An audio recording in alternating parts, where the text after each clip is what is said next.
बिस्मिल्लाहिर्रहमानिर्रहीम, अस्सलामुअलैकुम, वेलकम और गुड मॉर्निंग भी कहेंगे आपको इस शो में जिसका नाम है सबसे आगे, इस उम्मीद और दुआ के साथ कि आप बिल्कुल खैरियत से होंगे। मेरा नाम अनम अहमद है। मेरा नाम आयशा यूसुफ है। मेरी तरफ से भी बहुत बहुत वेलकम। अनदर डे, और इस दिन को भी हमने कोशिश करनी है कि अच्छे से गुजारना है, और अच्छा सा जब दिन गुजारना हो तो उसके लिए इंपॉर्टेंट ये होता है कि आपकी शुरुआत अच्छी होनी चाहिए। तो अच्छी शुरुआत के लिए पहली इंटरेस्टिंग स्टोरी आपके लिए लेकर आए हैं जो कि एस्थेटिकली बड़ी खूबसूरत है।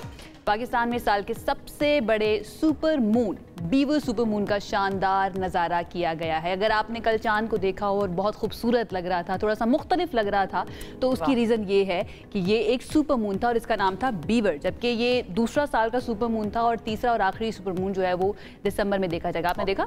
मैंने नहीं देखा। मैने इसी तरह फुटेज, आप महरूम रही। मैं महरूम रही, लेकिन मैंने फ़ोन पे और टीवी पे देख लिया था। इस दौरान चांद का जो ज़मीन से फासला है तकरीबन 2,21,817 मील रह गया है, और इसकी वजह से वो आम दिनों के मुकाबले में 9.7% बड़ा और 16% ज़्यादा उसकी रोशनी जो है वो देखने वालों को नज़र आ रही होती है। अब माहिरीन फल्कियात जो है इस बारे में क्या कहते हैं, वो ये बताते हैं कि सुपर मून उस वक्त वकूफ़ पज़ीर होता है जब चांद अपनी मुकम्मल हालत में ज़मीन के करीब तरीन नुक्ते पर होता है। आपने नज़ारा देखा था?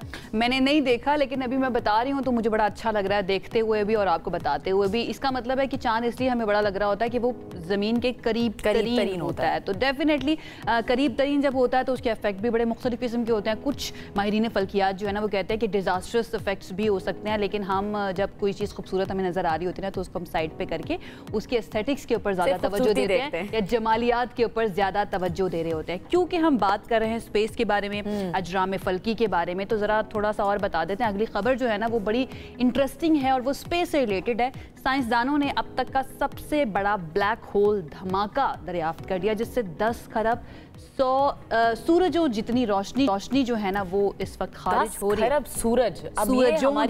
सूरज, ये हमारी इमेजिनेशन से भी बाहर है। यानी 10 खरब सूरज, अल्लाह ताला ने इतनी वसत जो है वो इतनी वसी कायनात बनाई है कि जिसको हम इमेजिन भी नहीं कर सकते। अब साइंसदान ये तहकीक कर सकते हैं।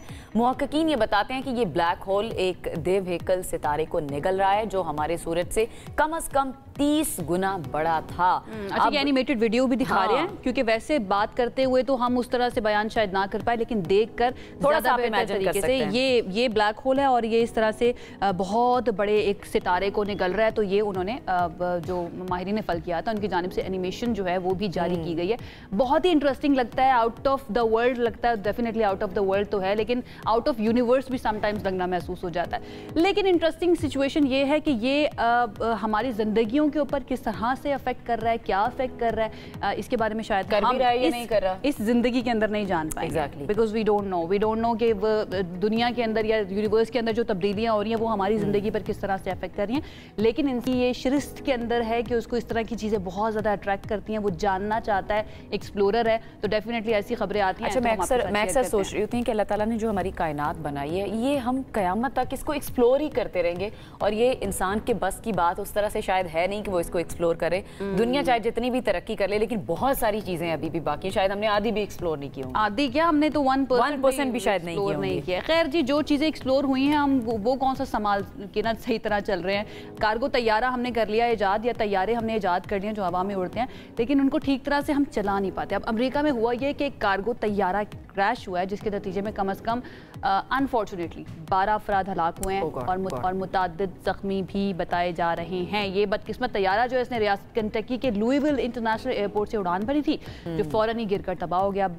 डेफिनेटली इसका ब्लैक बॉक्स ढूंढा जाएगा, जानने की कोशिश की जाएगी कि हुआ क्या, गलती कहाँ पर हुई है। खासा धुएं के बादल आप देख सकते हैं। सोशल मीडिया पर ये वीडियो भी वायरल हो रही है और इलाके में आग से बुलंद होते हुए शोले आप देख सकते हैं, और किस कदर लोगों में खौफ और हिरास होगा इस फुटेज को देखने के बाद। तो 12 अफराद के हलाक होने का हमें भी दुख हुआ ये सुनकर और ये जानकर। जब भी इस तरह का कोई क्रैश होता है, पता नहीं, मुझे वही याद आ जाता है कि प्लेन का सफ़र करना, हालांकि ये तो कार्गो ही था, लेकिन आई थिंक मुझे बहुत डर लगता है जहाज के सफर तरीन कहा जाता है जिनकी मौत है, बिकॉज यू डोंट नो, आपको पता होता है कि कुछ टाइम के बाद शायद क्रैश करने वाला, तो वो चंद सेकंड्स भी उन लोगों के ऊपर कैसे गुजरते हैं। सेफेस्ट मीडियम कहा जाता है फिर भी प्लेन को ट्रैवल करने के लिए, क्योंकि रोड एक्सीडेंट, क्योंकि रोड पे एक्सीडेंट्स की जो शरह है वो बहुत ज्यादा है, या ट्रेन के हादसात की भी शरह ज्यादा है, प्लेन्स के हादसात की शरह दिमाग जब इन चीज़ों को थोड़ा सा एनालाइज करने की कोशिश करता है ना, तो वो रोड के ऊपर जाते हुए मुझे होता है कि चलो कम से कम ज़मीन तो है पैरों के नीचे। हाँ, वो आसमान पर उड़ते हुए ना ज़मीन है ना समझ आए, आप भाग के भी कहीं नहीं जा सकते, आप बैठ के सिर्फ इंतजार कर सकते हैं अपनी किस्मत का। खैर जी, बलूचिस्तान से आपको बताते हैं खबर जो कि इंटरेस्टिंग भी थी और थोड़े से उसके विजुअल्स मजे के थे, फिर उसके ऊपर जो बयानात आए वो उससे भी ज़्यादा मजे के थे। हेलीकॉप्टर को ट्रैक्टर से खींचा गया और उसकी वीडियो बनाई गई और फिर ये वीडियो वायरल भी हो गई और हम तक पहुंच गई, तो हम आप तक पहुंचा रहे हैं। इस वीडियो में देखा जा सकता है कि सरकारी हेलीकॉप्टर है जिसको पीडीएमए के एक ट्रैक्टर से खींचकर लेकर जाया जा रहा है। अब मजेदार बात यह है कि ये बताया जा रहा है कि कोई मसला नहीं है, ये उधर ऐसे ही किया जाता है। सूबाई हुक्काम ये बता रहे हैं कि बलूचिस्तान हुकूमत के हेलीकॉप्टर को हैंगर से एयरपोर्ट रनवे पर इसी तरह ले जाया जाता है जैसे आप इस वीडियो में देख रहे हैं। हुक्काम ये भी दावा करें कि सूबाई हुकूमत का हेलीकॉप्टर दुरुस्त और फाल हालत में है, तो ये हम कह सकते हैं कि ये रिवायत है। अच्छा, इसको इस तरह खींचने की जब उसमें मसला ही कोई नहीं है। मुझे पता नहीं है, एक जगह से दूसरी जगह अगर हेलीकॉप्टर को लेकर जाना है तो उसको तो उड़ के जाना चाहिए। अब हो सकता है ये उनकी रिवायत बन चुकी हो, आई डोंट नो, लेकिन इंटरेस्टिंग था तो हम आपके साथ शेयर करें। आप हमें जरूर बताइएगा, हमारी भी तस्दीक कीजिएगा हमारे सोशल मीडिया के ऊपर आकर। अच्छा जी, आगे बढ़ते हैं और अगली खबर जो है वो इंटरेस्टिंग तो मैं नहीं कहूँगी, लेकिन थोड़ी सी इस तरह की है, शेमफुल है उस मुल्क के लिए, शेमफुल है। एक कंपैरिजन अगर ड्रॉ किया जाए ना तो वो बड़ा इंटरेस्टिंग हो जाएगा कि पाकिस्तान ने भी इस तरह की एक प्रीमियर लीग की थी और पाकिस्तान ने बड़ी कामयाबी के साथ उसको प्रोफेशनल तरीके से। मकबूजा कश्मीर में क्रिकेट के नाम पर इंटरनेशनल खिलाड़ियों के साथ फ्रॉड का वाकया हो गया जनाब। इंडियन हेवन प्रीमियर लीग के नाम से टूर्नामेंट में बैनुल अक़वामी खिलाड़ी जो हैं वो वहां पर पहुंचे, उनको मदऊ किया गया था, लेकिन जब वो वहां पर पहुंचे तो उनको पैसे नहीं अदा किए गए, जिसकी वजह से इस टूर्नामेंट को मुलतवी करना पड़ गया। और जब टूर्नामेंट की इंतजामिया और लीग के मालिकान से कहा गया कि वो पैसे दें या फिर पे करें जो कमिटमेंट हुई थी वो रातों रात। अच्छा, इसमें बड़े बड़े प्लेयर थे, इसमें क्रिस गेल जैसा बड़ा नाम भी था, वेस्ट इंडीज के जो क्रिकेटर है क्रिस गेल, वो भी बीच में ही टूर्नामेंट छोड़ के चले गए। ज़ाहिर है आपको पैसे नहीं मिलेंगे तो आप क्यों करेंगे। मकबूजा कश्मीर के बख्शी स्टेडियम में पहले चंद मैचेस ज़रूर हुए, उनका इनेकाद हुआ था, उसके बाद पैसे नहीं दिए गए तो हालात वहाँ पर ख़राब हो गए और प्लेयर्स ने ज़ाहिर मुतालबा शुरू कर दिया। ताहम पुलिस जो वहाँ की है मकामी, वो इस मामले की तहकीकात भी कर रही है और इंडियन हेवन प्रीमियर लीग 25 अक्टूबर से 8 नवंबर तक खेली जानी थी, जिसमें खिलाड़ियों के साथ एम्पायर्स और होटल मालिकान भी ऐसे हैं जिनको पैसे दिए ही नहीं गए। यानी वो पैसे किधर गए जो आपने एक बजट बनाया था कि भाई इसमें हमने ये लीग करानी है, आप किसी को पैसे नहीं दे रहे बल्कि इंसल्ट करा रहे हैं, दुनिया भर के अंदर आपकी क्या वक़्त रह गई होगी या क्या इमेज रह गई होगी। मतलब वो कह रहे हैं कि जो थोड़ी बहुत रह गई है ना हमारी गवर्नमेंट के अलावा, उसको भी नहीं हमने रहने देना। खैर, हमें अगेन मैं याद करवा दूंगी, पाकिस्तान की जानिब से 2021 में कश्मीर प्रीमियर लीग करवाई गई थी और कामयाबी के साथ उसको मुकम्मल किया गया था। अच्छा, एक और कामयाबी की बात कर लेते हैं जो आजकल ज़बान ज़दे आम है, ज़ोहरान ममदानी की। वो खबरों की जीनत बने हुए हैं और सदर ट्रंप जो हैं उनकी तरफ से तनकीद इस वक्त भी जा रही है। वो ये कह रहे हैं कि ज़ोहरान ममदानी के मेयर बनने के बाद शहरी जो हैं वो न्यूयॉर्क छोड़ेंगे और फिर वो फ्लोरिडा मुंतकिल होना शुरू कह रहे हैं। वैसे वो इसलिए कह रहे हैं कि ज़ोहरान ममदानी कहते हैं कि मैं जो अमीर है ना उनको टैक्स करूंगा, ज्यादा से ज्यादा। ट्रंप साहब को लग रहा है कि शायद न्यूयॉर्क का वो ऐसा हाल कर देंगे लोग वहां से भागना शुरू हो जाएंगे।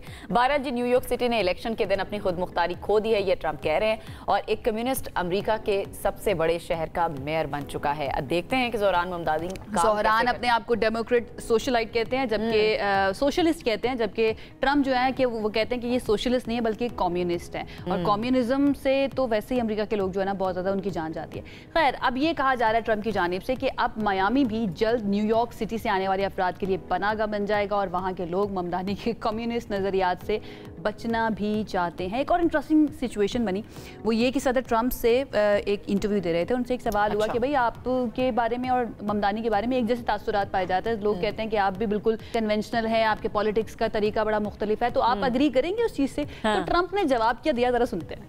Some people have compared him to a left-wing version of you, charismatic, breaking the old rules. What do you think about that? Well, I think I'm a much better looking person than him, right? बहुत interesting है। मुझे Trump का ये जो confidence है ना, वो कहते हैं कि मुझे कोई फर्क नहीं पड़ता, वो बात कह देते हैं जो उनके जुबान के ऊपर आती है। कभी भी कोई जुमला भी आ सकता है उनकी तरफ से। I am better looking than Zohran Mamdani. वैसे आप लोग डिसाइड कीजिए। नहीं नहीं, आप लोग डिसाइड कीजिए कि ज़ोहरान ममदानी जो है वो ज्यादा गुड लुकिंग है या फिर ट्रम्प ज्यादा गुड लुकिंग है। लेकिन ट्रम्प का अपना जो ग्राफ है ना मकबूलियत का, वो बहुत हद तक नीचे होता हुआ नजर आ रहा है। CNN सर्वे हुआ जिसके मुताबिक ट्रम्प की अवामी मकबूलियत 47 से कम होकर 37% रह गई, 10% अच्छा, अब देखें ना, वो ममदानी को तनकीद का निशाना बना रहे हैं, लेकिन अपनी मकबूलियत में काफ़ी कमी आ चुकी है। 63% शहरी ऐसे हैं जो अमरीकी सदर की कारकर्दगी से गैर मुतमईन हैं। तो 63% एक बहुत बड़ा नंबर है। बजाय मेरे ख्याल से उन पे तनकीद करने के वो अपने आप पे तवज्जो दे लें तो वो ज़्यादा बेहतर होगा, इनके लिए भी और के लिए भी। बहरहाल जी, आगे बढ़ जाते हैं। एक और बड़ा मामला कराची का, उसको हमने डिस्कस करना है। आपको पता है कि ई चालान का सिस्टम जो है वो अब चल रहा है कराची में। 2 रोज में पुलिस के हवाले से ये खबर आ रही है कि 60 गाड़ियों का ई चालान हो चुका है। आम शहरियों का तो ई चालान हो ही रहा था, लेकिन अब पुलिस की गाड़ियां हत्थे चढ़ गई हैं और उनका चालान हुआ है। पुलिस हुक्काम के मुताबिक चालान मुतान मुतालिका थानों और सेल में भिजवा दिए गए हैं और सीट बेल्ट ना बांधने और मोबाइल फोन के इस्तेमाल पर ये चालान किए गए। अंदाजा करें, कानून के रखवाले। बिल्कुल ठीक है ना, सबके साथ ऐसे ही सलूक होना चाहिए। और एक ही सफ में आगे महमूद अयाज, ना कोई बंदा रहा ना नवाज। ये जो पुलिस वाले हैं ना, ये कहते थे कि भाई हमारे तो पेटी भाई हैं, चलो तुम निकल के चले जाओ। लेकिन जो ई चालान है, जो कैमराज है ना, वो कहते हैं कि कोई नहीं, सब बराबर है। नहीं, हैरानी मुझे इस बात की है, जो कानून के रखवाले हैं वो वॉयलेट भी कर रहे होते हैं। आपको पता नहीं है? हाँ पता है, बट शर्मिंदगी की बात है जब इस तरह के फिगर सामने आ रही, तो वो नंबर है जो सामने आ गया। बहुत सारी चीजें जो सामने ही नहीं आती। बहरहाल जी, अच्छी बात है, अच्छी काविश है। अगर आपने पुलिस वालों का और बड़े लोगों पे भी हाथ डाला है और मतलब जो यूनिफॉर्म में लोग हैं उन पे भी हाथ डाला। अच्छा जी, आगे बढ़ जाते हैं और अब आगे बढ़कर थोड़ा सा मौसम के बारे में बात कर लेते हैं। मौसम बहुत हद तक तब्दील हो चुका है। आज मौसम खुश्क और सर्द रहने का इम्कान जाहिर किया जा रहा है और बाज़ मैदानी इलाके जो हैं उनके बारे में कहा जा रहा है कि वहाँ पर धुंध रहेगी और स्मॉग की पेशगोई भी की गई है। मरी, गलियात और खैबर पख्तूनख्वा के पहाड़ी इलाकों में सर्दी पड़ने का इम्कान है। जबकि अगर हम बात करें दूसरे सूबों की, सिंध और बलूचिस्तान, वहाँ के बेशतर अजला में मौसम खुश्क ही रहेगा। आज़ाद कश्मीर की बात करें, इसके अलावा गिलगित बल्तिस्तान, वहाँ पर भी मौसम सर्द हो गया है और वहाँ पर भी मौसम सर्द के साथ साथ खुश्क रहने की तवक्को है। यानी अभी तक कोई बारिश या स्नोफॉल एक्सपेक्टेड नहीं है, ना आज़ाद कश्मीर में ना गिलगित बल्तिस्तान में। इकराम मुगल की तरफ चलते हैं। बाला वो हमें बताएंगे कि क्या सिचुएशन है और मौसम वहाँ का कैसा है। तो ओवर टू यू इकराम। जी, मैं इस वक्त मौजूद हूँ बालाकोट शहर में और बारिश और बर्फ़बारी का सिलसिला जो है वो आज थम चुका है और आज मौसम जो है मुकम्मल तौर पर साफ़ और सुहाना है। इस वक्त तेज़ धूप निकली हुई है और शहरी इस धूप से लुत्फ़अंदोज़ हो रहे हैं। जबकि मुल्क भर से जो स्याह हैं वो वादी कागान की सैर को निकले हुए हैं। गुज़श्ता रोज़ जो बर्फ़बारी हुई थी वहाँ बेसर और बटकुंडी में जो स्याहों को मुश्किलात पेश आईं, उन्हीं ज़िली इंतज़ामिया के अहकामात पर थाना नारान पुलिस के एहलकारों ने रेस्क्यू बहिफाजत करके उन्हें नारान पहुँचा दिया था। जबकि उनकी जो गाड़ियाँ वहाँ पर रह गई थी, आज उन्हें एक कन्वाई के ज़रिए उन्हें भी नारान पहुँचा दिया है। गुज़श्ता रोज़ जो बर्फ़बारी हुई उससे लुत्फ़अंदोज़ होने के लिए आज भी ये स्याह जो हैं वो काफ़ी तादाद में नारान की तरफ जा रहे हैं और इस मौसम से और इस बर्फ़ से लुत्फ़अंदोज़ हो रहे हैं। मौसम सरमा की पहली बर्फबारी बहुत ही खूबसूरत और बहुत सारे लोग जो बहुत ही लगी होंगे जो वहाँ पर घूमने के लिए गए होंगे और उन्होंने इसको विटनेस भी कर लिया। मैं आपको बता दूं कि मैं आज तक बर्फबारी नहीं देख पाई हूँ, आज तक मैंने नहीं देखी है। आप कितने अरसे से इस्लामाबाद में? मुझे साल हो गया तक। साल हो गया, तो आप इधर थोड़ा सा आगे चली जाएं। मुझे ठंड बहुत लगती है एक्चुअली। अच्छा, मैं भी उन लोगों में से जिसको ठंड लगती है, लेकिन बर्फबारी का जो मजा है वो अपना ही है, तो आप उस हिसाब से अपना इंतजाम करके जाए। मैं आपको सजेस्ट करूंगी, मरी आपने इस दफा जरूर जाना है। चले आप ही लेके जाइए। हाँ, मैं ले जाऊंगी, आप ही लेके जाइएगा। अच्छा चले, बालाकोट के मनाजिर आपको दिखाए तो दीर में क्या सिचुएशन है। मैदानी इलाका है, वहाँ पर बारिश और बदाई इलाकों में बर्फबारी हुई है जिसकी वजह से खुश्क सर्दी जो पड़ रही थी, सर्दी मुझे अंडा याद आया को भूख लग रही है बेसिकली। सर्दी जो पड़ रही थी उसका जोर टूट चुका है। शहरियों ने वहाँ पर सुख का सांस भी लिया है। बारिश और बर्फबारी के बाद अब धूप भी वहाँ पर हमारे नुमाइंदे मोहम्मद इस्लाम, उनसे तफसीलात जान लेते हैं। इस्लाम बताइए। जी बिल्कुल, दीर बाला में बारिश और बर्फबारी का सिलसिला थम चुका है और आज मौसम जो है क्लियर है, सूरज निकला हुआ है, मौसम इंतहाई ज़बरदस्त है। जो दीर बाला के बालाई इलाके हैं जिसमें कुमराट है, लवारी टनल है, लवारी टाप है, वहाँ पर हल्की बर्फबारी हुई थी। जो मैदानी इलाके हैं यहाँ पर बारिश हुई थी जिसकी वजह से मौसम काफ़ी सर्द हो गया था और यहाँ पर जो तवील खुशहाली थी उसका भी ख़ात्मा हो गया था और मुख्तलिफ बीमारियाँ भी फैल गई थी जिसकी वजह से मुकामी लोग जो है वो परेशान थे। आज मौसम इंतहाई ज़बरदस्त और साफ है और जो मुकामी लोग हैं उन्होंने गर्म मलबूसात और गर्म खुराकों का इस्तेमाल शुरू कर दिया है। ऑल राइट, मोहम्मद इस्लाम हमें बता रहे थे दीर की सूरत हाल। इस्लाम, बहुत शुक्रिया आपका। और आपने देखा कि मौसम कैसा हो चुका। अगर आपने तैयारी करनी है, रखते सफ़र बांधना है, इन इलाकों का रुख करना है तो आप कर सकते हैं। आगे रखते सफ़र, आप रखते सफ़र बांधेंगे और कुछ लोगों ने बांधा भी, उसके बारे में आपको बताएंगे कि सिख मज़हब के यात्री जो हैं वो पहुंचे यहाँ पर क्योंकि जो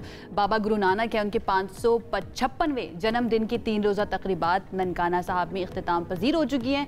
पाकिस्तान और बैरून मुल्क से सिख यात्रियों ने इन तकरीबात में शिरकत की थी और गुरुद्वारा जन्म स्थान में मजहबी रसूमात अदा करने के लिए ननकाना क्या बात है, पूरी दुनिया से लोग आते हैं, पूरी दुनिया से जो सिख यात्री हैं वो पहुंचते हैं, ना सिर्फ भारत से अगर हम स्पेसिफिकली बात करें तो वहाँ से 2000 से ज़ायद सिख यात्री वाघा बॉर्डर के रास्ते पाकिस्तान पहुँचे और जन्मदिन की जश्न की मरकज़ी जो तकरीब थी, तकरीबन 30,000 सिख यात्री थे जिन्होंने इस तकरीब में शिरकत की और जिसमें कनाडा से बड़ी तादाद में लोग आते हैं। आपको पता है लंदन से आते हैं, अमरीका से भी आते हैं, ये सारे यात्री शामिल होते हैं। तो मेहमानों ने पाकिस्तानी हुकूमत के इंतजाम की काफ़ी तारीफ की। मैंने बड़ी वीडियोज़ देखी हैं जिसमें वो पाकिस्तान के फ़ैन हो गए हैं और वो कहते हैं कि भाई इंडिया में जो दिखाया जाता है ना वो बिल्कुल भी नहीं। अरे भाई आपको ये नहीं पता कि वहाँ पर जो लोग, क्योंकि मुझे मौका मिला है इंडियन चंडीगढ़ में जाने का, वो लोग लाहौर के लोगों से बेइंतहा मोहब्बत करते हैं, यहाँ के पंजाब से बेइंतहा मोहब्बत करते हैं। अच्छा, इस मौके पर आतिशबाजी का मुजाहरा भी किया गया था पाकिस्तानी और पंजाब गवर्नमेंट की जानिब से, ये हम दिखा भी रहे हैं, बहुत ही खूबसूरत। डेफिनेटली इस तरह की चीज़ें होती रहनी चाहिए।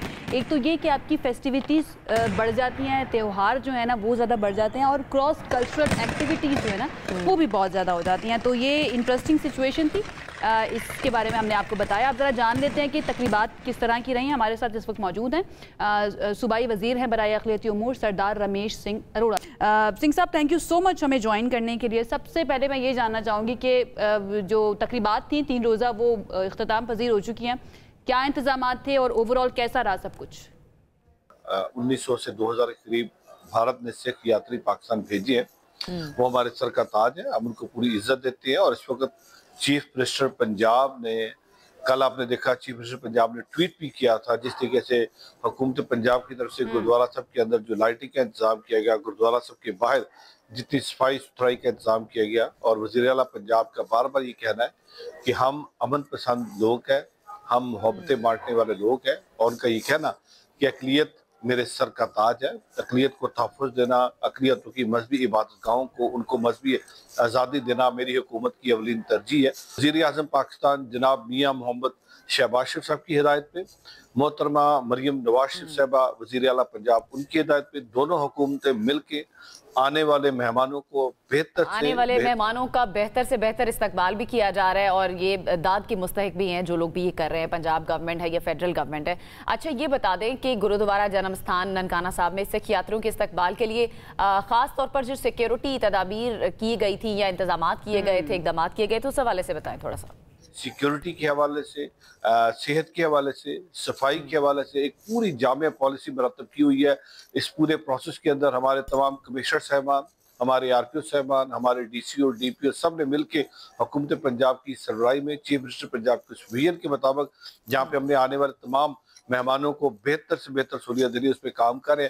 और हमारा मकसद भी एक है कि जो यात्री पाकिस्तान तशरीफ ला रहे हैं, जब वो पाकिस्तान से वापस जाए तो हमारे सफ़ीर बन के जाए, हमारे एम्बेसडर बन के जाए, क्योंकि बहुत सारे वो लोग जिनके अपने वेस्टेड इंटरेस्ट है वो हमेशा पाकिस्तान के बारे में एक मनफी प्रोपेगेंडा करते हैं। और जो हमारे भारतीय सिख बहन भाई तशरीफ लाए हैं, कल जब मीडिया के दोस्तों ने उनसे सवाल किया तो बहुत सारों ने कहा कि जब हम पाकिस्तान आ रहे थे तो हमारे दिल के अंदर एक बहुत किस्म की एक अजीब व गरीब किस्म के चीज़ें डाली गई थी। लेकिन उन्होंने कहा जब पाकिस्तान आए, पाकिस्तानियों ने दिल खोल के मोहब्बतों के साथ हमें रिसीव किया, और उन्होंने कहा यही जो यहाँ से हमें प्यार मोहब्बत मिल रहा है, यही पैगाम हम प्यार का, अमन का, मोहब्बत का यहाँ से लेके जाएंगे। बेशक इसमें कोई शक नहीं है। और उन्होंने नफरत की कोशिश भी की थी। आपको याद है मई और जून के अंदर जो सारी सिचुएशन पाकिस्तान और इंडिया की खराब हुई, कॉन्फ्लिक्ट हुआ, उसके बाद ये एक्सपेक्ट किया जाता कि शायद यात्री कुछ कम आएंगे। तो आप बताइए, कुछ यात्री कम आए हैं इस मरतबा या फिर इजाफा ही देखा गया इस बार भी? मेरा ये बड़ा स्ट्रॉन्ग बिलीव और मेरी क़यादत का, चीफ मिनिस्टर पंजाब का भी और वज़ीर आज़म पाकिस्तान का, क्योंकि हमने हमेशा यही कहा है कि हम ये चाहते हैं कि हमारे पास जो मजहबी इबादत गाहें, चाहे वो सिख धर्म की हैं, चाहे वो हिंदू धर्म की है, चाहे हमारे जो बुद्धिज़्म के मानने वाले उनकी, हमने उनको ना सिर्फ प्रोटेक्ट करना, हम उनको सेफ गार्ड भी करना है। और हम ये चाहते हैं कि हम रिलीजियस टूरिज्म को प्रमोट करें, और इस पर बहुत सारी काविशें हमारी सूबाई सतह पे भी और कौमी सतह पे भी हो रही है। लेकिन आप ये देखिए जो मौजूदा भारतीय कशीर की, उसकी वजह से इस वक्त जितने हमारे यात्री आने चाहिए थे वो नहीं आ सके, क्योंकि जो भारत से आए उनकी तादाद आपको याद है अप्रैल में 5,800 के करीब आए, हमने 6,500 को वीजा दिया जितनों ने अप्लाई किया। इस दफा हमारी जो प्लानिंग थी वो हमने तकरीबन 10,000 भारतीय सिख भाई बहन भाइयों के लिए हमने वीजे का रखा था, लेकिन और हमने वीजा खोल दिया।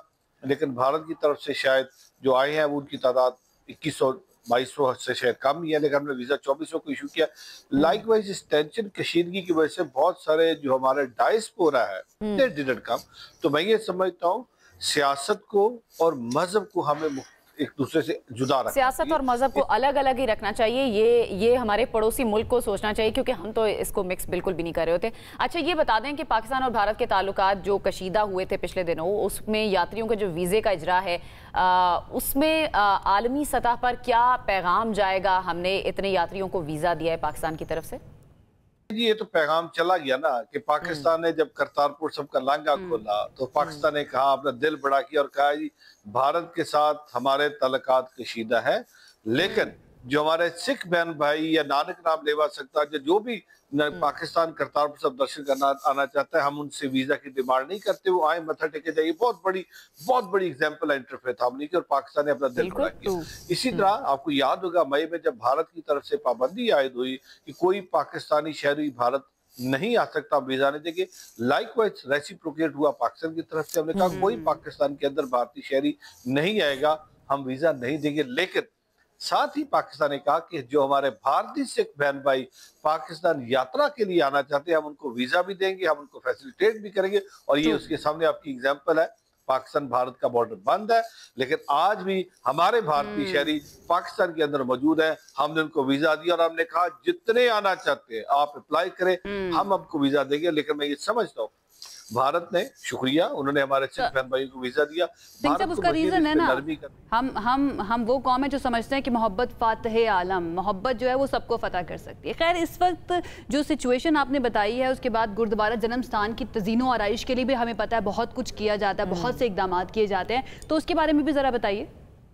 आपके सामने है गुरुद्वारा साहब के अंदर जो तज़ीनो आराइश हुई है, हुकूमत पंजाब ने इसकी जितनी लाइटिंग का इंतजाम है, जो सफाई का इंतजाम है, वो हुकूमत Pakistan evacuee trust property board Pakistan Sikh gurdwara प्रबंधक कमेटी के साथ मिलकर की है। और मैं ये समझता हूँ इवैक्यू ट्रस्ट प्रॉपर्टी बोर्ड और पाकिस्तान सिख गुरुद्वारा प्रबंधक कमेटी मिलकर इस ऑपरेशन को चला रहे हैं और बड़ा सक्सेसफुल चला रहे हैं। रमेश साहब, ये जो इंतजाम किए गए थे वो वाकई लायक तहसीन है, लेकिन इसके अलावा जो अक़लियती कम्युनिटी है उसके लिए हुकूमत पाकिस्तान या हुकूमत पंजाब क्या इकदाम कर रही है मजीद फैसिलिटेट करने के लिए?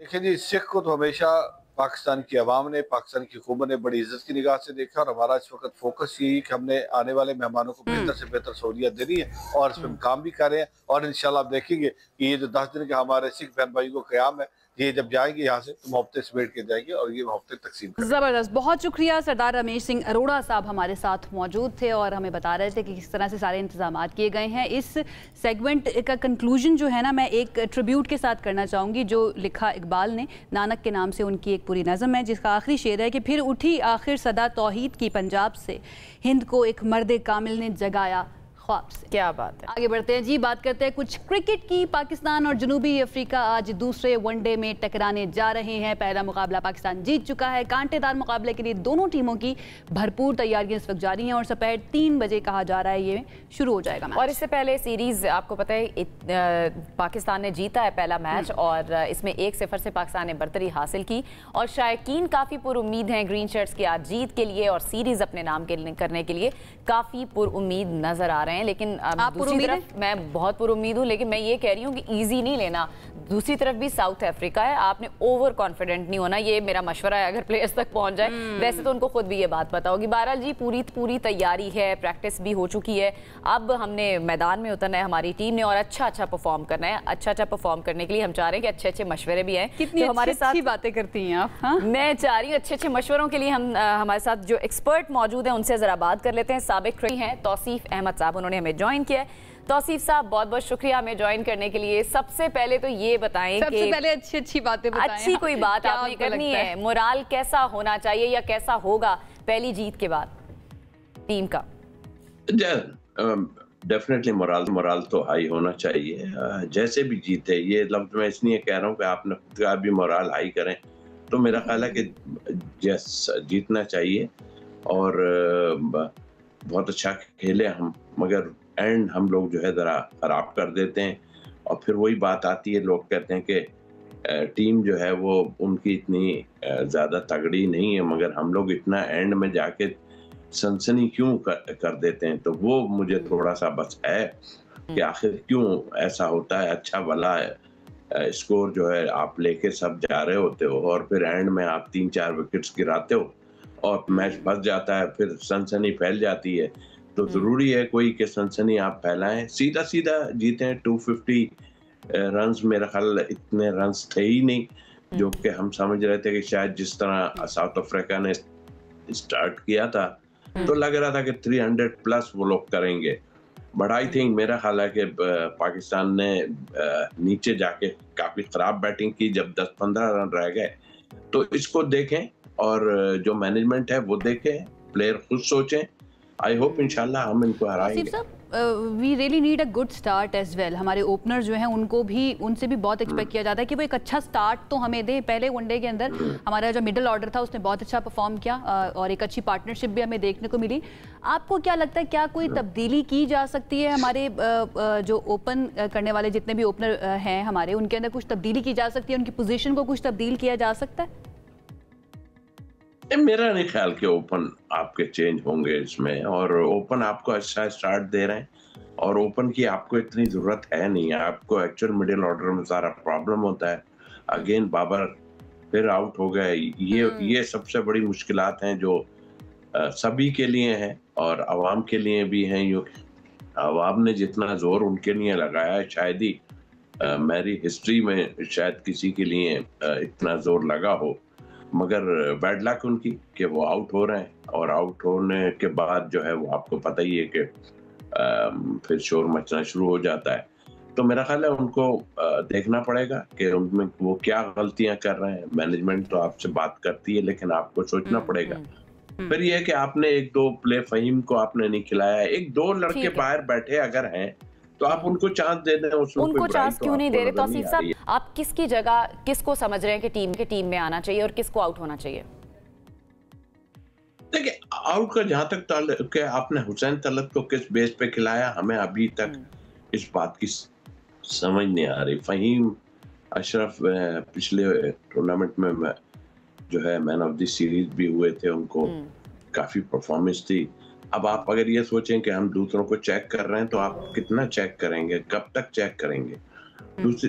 फिर आप ये एक प्लेयर है मोहम्मद वसीम बाहर बैठे हैं, वसीम जूनियर ये फास्ट बॉलर हैं, इनको आप चेक कर लें। यही टाइम है आपके चेक करने का, वरना तो मुश्किलात आपको वैसे ही जो है आ जाएंगी। खेलना तो उन्हीं प्लेयरों ने जो पहले हैं जरूर, लेकिन इनको चेक करने हैं। ये खौफ ना करें कि वो परफॉर्मेंस दे देंगे तो क्या होगा।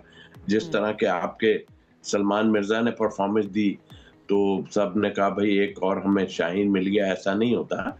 आप बैकअप के लिए प्लेयर को चांस दें और उसको बिठा के रखें। फिर सीनियर को आप खिलाएं जरूर, लेकिन बाद में अगर जरूरत पड़े तो आप उनको इंक्लूड कर सकते हो, ऐसा नहीं है। तो ये चीजें जो है ना, इनको इसी जो है 2 मैचों में फिर ट्रायंगुलर सीरीज आ रही है हमारी, श्रीलंका और जो है हम लोग खेल रहे हैं, तो उसमें कुछ लोगों को चांस दे के देख लें, क्योंकि हम जा रहे हैं वर्ल्ड कप के लिए। तो वर्ल्ड कप को मद्देनजर रखते हुए आप ये कहेंगे हम तो वही तो कर रहे हैं, मगर वो आप नहीं कर रहे हैं पिछले 1.5 साल से। जो सीनियर बैट्समैन हैं जिनके ऊपर ज्यादा जिम्मेदारी भी है, मैं बाबर आजम की बात करी हूँ, उन्होंने भी कुछ परफॉर्म नहीं किया है पहले ओडीआई में। अब देखना होगा कि बाकी 2 मैचेस में किस तरह से परफॉर्म करते हैं।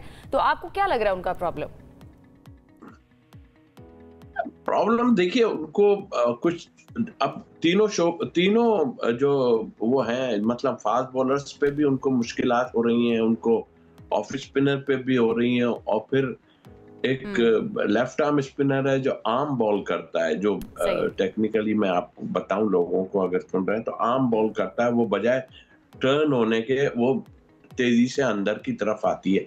कई दफा वो इस पे आउट हो चुके हैं, पहले भी हो चुके हैं।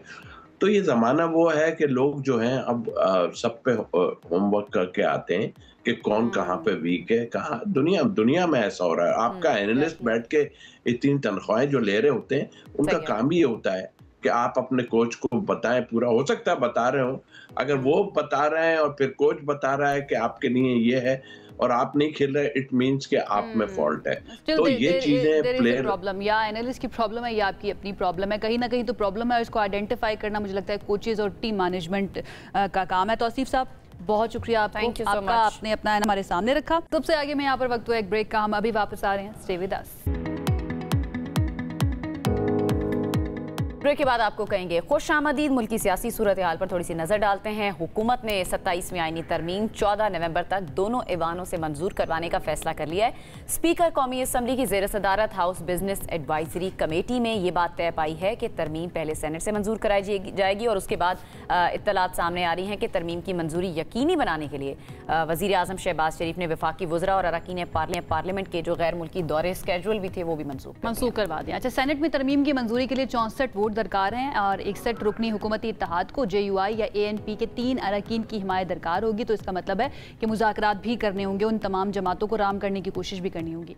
कौमी असम्बली की बात की जाए तो यहाँ पर तरमीम की मंजूरी के लिए 224 वोट दरकार होंगे, यानी कि 2/3 मेजॉरिटी दरकार होगी। और कहा जा रहा है कि कौमी असम्बली में हुकूमत को 237 अरकान की हिमायत हासिल है, जिनमें नून लीग के 125 हैं, पीपल्स पार्टी के 74 हैं और MQM के 22 अरकान भी शामिल हैं। इसके अलावा अगर बात की जाए पाकिस्तान मुस्लिम लीग के 5, इस्तेहकाम पाकिस्तान पार्टी के 4 हैं, मुस्लिम लीग ज़िया, नेशनल पार्टी, बलूचिस्तान अवामी पार्टी के 1-1 रुकन और 4 आज़ाद अरकान भी हुकूमती इत्तेहाद का हिस्सा हैं। अब सारी सिचुएशन पर बात कर लेते हैं और जो मुख्तलिफ स्टेटमेंट्स आ रही हैं मुख्तलिफ सियासी जमातों के रहनुमाओं की जानिब से, उनके ऊपर पाकिस्तान पीपल्स पार्टी का क्या मौक़िफ़ है और सेनेटर ज़मीर घुमरू साहब का क्या मौक़िफ़ है, ये जानने की कोशिश करते हैं। उन्होंने हमें ज्वाइन कर लिया। सेनेटर साहब, थैंक यू सो मच हमें ज्वाइन करने के लिए।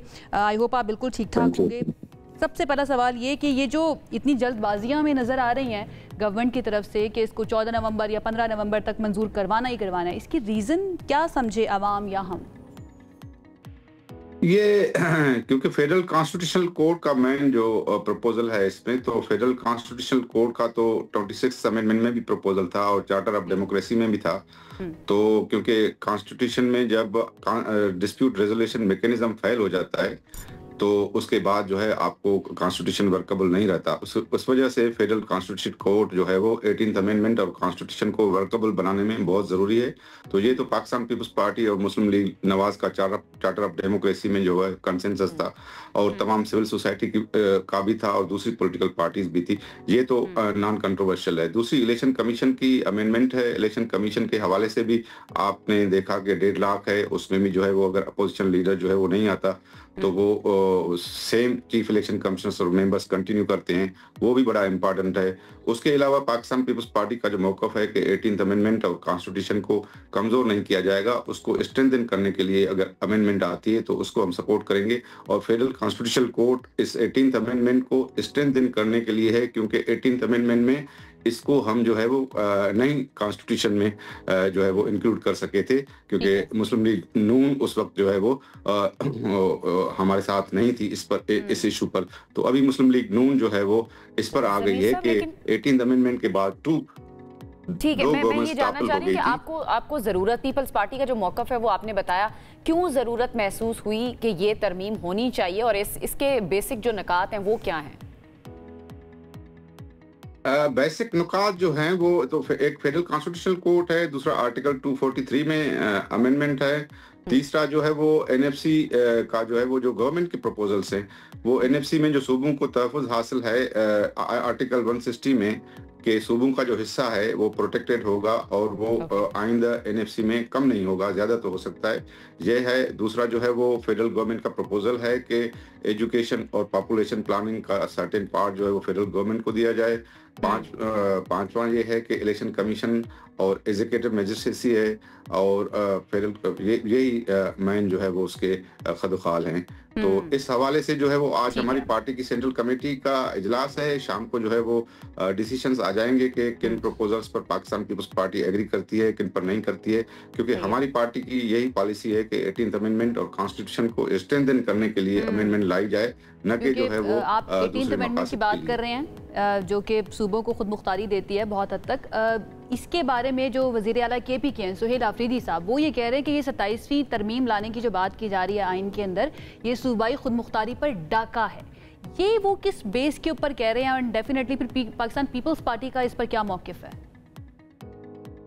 नहीं, ये डाका उस हवाले से कहते होंगे मेरे ख्याल में खैबर पख्तूनख्वा के चीफ मिनिस्टर के सूबों का जो एनएफसी में हिस्सा है वो गवर्नमेंट का प्रपोजल है कि उसको जो आइन में प्रोटेक्शन हासिल है वो प्रोटेक्शन खत्म किया जाए, क्योंकि उससे जो है वो फेडरल गवर्नमेंट और भी पैसा लेने चाहती है। अभी सूबों को जो है वो फेडरल रेवेन्यू जो 19,000 अरब है टैक्स और नॉन टैक्स, उस पे सूबों को 30% मिलता है। तो पीपल्स पार्टी को इस पर कोई तहफ्फुज़ात नहीं है, क्योंकि सिंध में गवर्नमेंट है, बिल्कुल तहफ्फुज़ात हैं, बिल्कुल पाकिस्तान पीपल्स पार्टी को इस पर तहफ्फुज़ात हैं। Pakistan peoples party federal constitutional court को जो सूबों की बराबरी की नुमाइंदगी पर मुश्तमिल है, वो सूबाई खुदमुख्तारी का अहम सतून है, उसको सपोर्ट करती है। एनएफसी वाले प्रोविजन को जो है पाकिस्तान पीपल्स पार्टी मुखालफत करती रही है, और जो इलेक्शन कमीशन ऑफ पाकिस्तान वाला जो पार्ट है उसको पाकिस्तान पीपल्स पार्टी उसका तरीक़ेकार पर भी मेरे ख्याल में वो सीईसी में फैसला करेगी।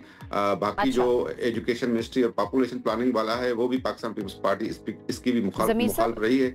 तो मेरे ख्याल में जो कंसेंसस होगा, जाहिर है ये तो गवर्नमेंट के प्रपोजल्स हैं, कोई डेफिनेट प्लान नहीं है, तो पाकिस्तान पीपल्स पार्टी की शाम को लेकिन एतराज़ात आ रहे हैं, जिस तरह की स्टेटमेंट्स आ रही हैं, जिस तरह केपी गवर्नमेंट और पीटीआई की स्टेटमेंट की आयशा ने जिस तरह बात की है, इसके अलावा फारूक सत्तार साहब हैं, उन्होंने भी एक स्टेटमेंट दिया। उन्होंने कहा कि ठीक है आइन मुकद्दस ज़रूर है आइन, लेकिन आसमानी सहीफा नहीं है।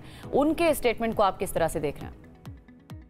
देखिए, आइन तो बिल्कुल सेक्रेड है, उस पर हम ओथ लेते हैं। उनके लिए आसमानी सहीफा नहीं होगा, उनके लिए सेक्रेड नहीं होगा, लेकिन उस पर आप ओथ लेते हैं। कॉन्स्टिट्यूशन में अमेंडमेंट करने का जो प्रोसीजर है वो बड़ा डिफिकल्ट है, 2/3 मेजॉरिटी चाहिए दोनों। इम्पोर्टेंट ये भी है ना, कुछ मुबस्सरीन ये कहते हैं कि इम्पोर्टेंट ये भी है कि कुछ कानूनदान भी ये कहते हैं इनफैक्ट, और आप भी कानूनदान हैं तो आप ज़्यादा बेहतर इसको हमें समझा भी सकेंगे कि आइन जो है उसकी रूह बरकरार रहनी चाहिए। ठीक है, तरमीम चाहे हो, मुकद्दस सहीफा नहीं है जैसे कि फारूक सत्तार साहब ने भी कहा है, लेकिन किस हद तक उसके अंदर तरमीम हो, अगर उसकी आइन की रूह जो है वो तब्दील होना शुरू हो जाए, उस वक्त फिर आइन का तकद्दुस कहाँ पर जाएगा? बीइंग कानूनदान, आप इस पर क्या राय रखते हैं?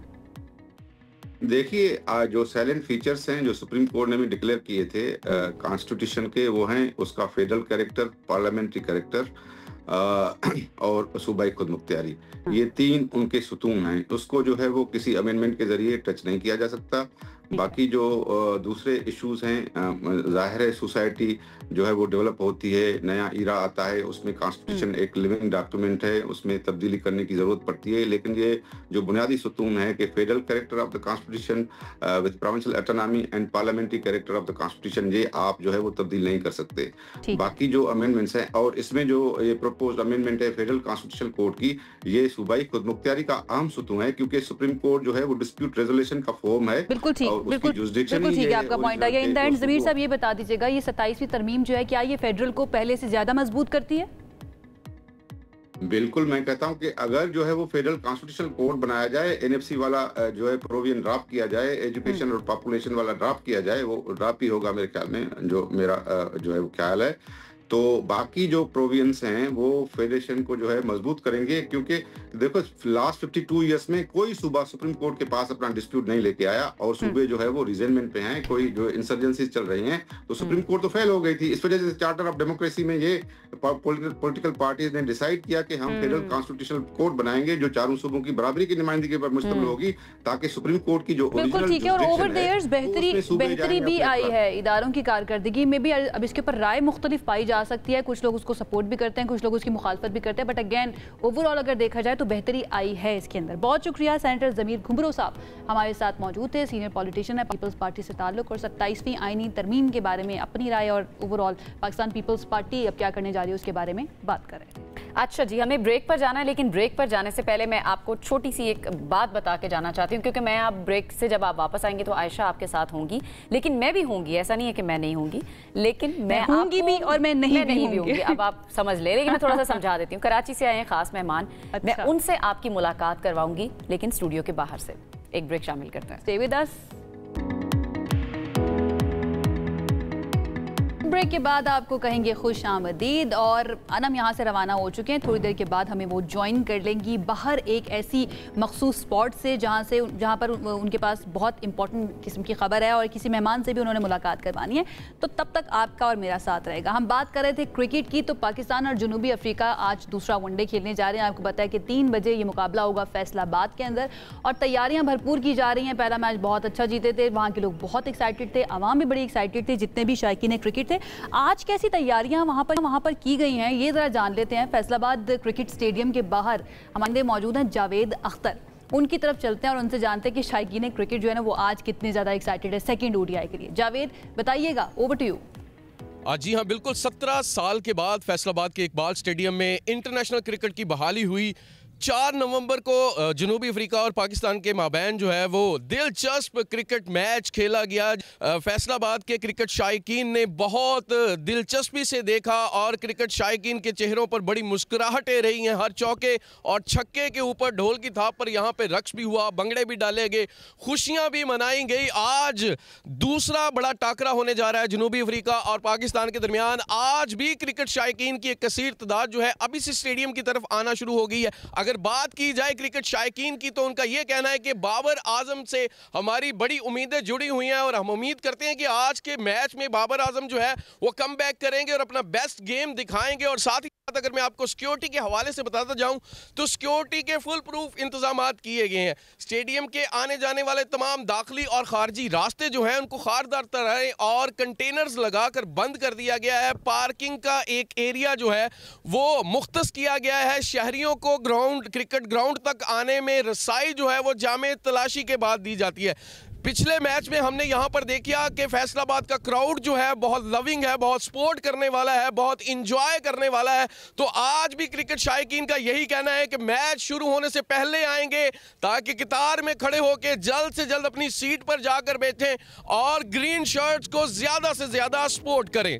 भाई बिल्कुल ठीक बात है और आप बिल्कुल सही कह रहे हैं जावेद कि वहाँ के लोग बहुत मोहब्बत करने वाले हैं, इसमें कोई शक नहीं है। लेकिन हमारी टीम की भी कुछ रिस्पॉन्सिबिलिटी बनती है ना कि इतनी मोहब्बत मिल रही है तो उसके जवाब में अच्छा परफॉर्म करके भी दिखा दें और इंशाल्लाह अच्छा परफॉर्म करेंगे। और इस बात के ऊपर जो लोग यकीन रखते हैं, जो बार बार कह रहे हैं, उनके मुँह में घी शक्कर। अगली खबर जो है ना वो मेरी शक्कर के बारे में, इसलिए मैंने इसको जोड़ा है यहाँ से।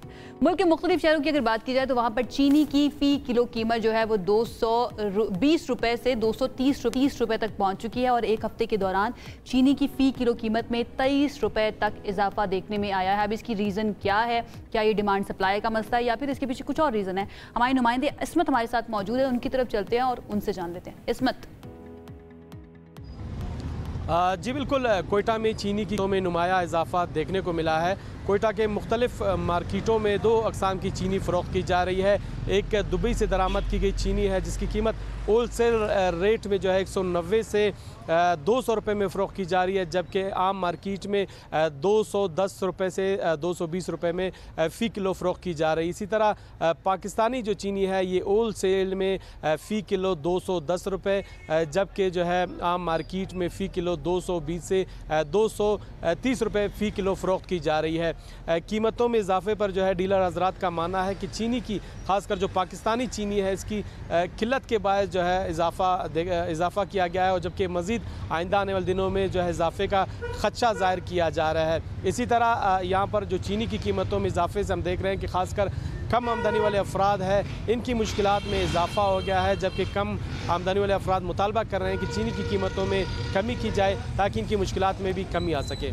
जी डेफिनेटली जो महंगाई है उसकी वजह से सभी परेशान रहते हैं और पाकिस्तान के अंदर एक चीज़ सस्ती होती है तो दूसरी महंगी हो जाती है। लेकिन अगर हम दुनिया की बात करें वहाँ पर इन्फ्लेशन के प्रॉब्लम्स तो होते हैं, कम कमाई के प्रॉब्लम्स तो होते हैं, लेकिन साथ साथ टेक्नोलॉजी के अंदर भी दुनिया वो आगे बढ़ती जा रही है।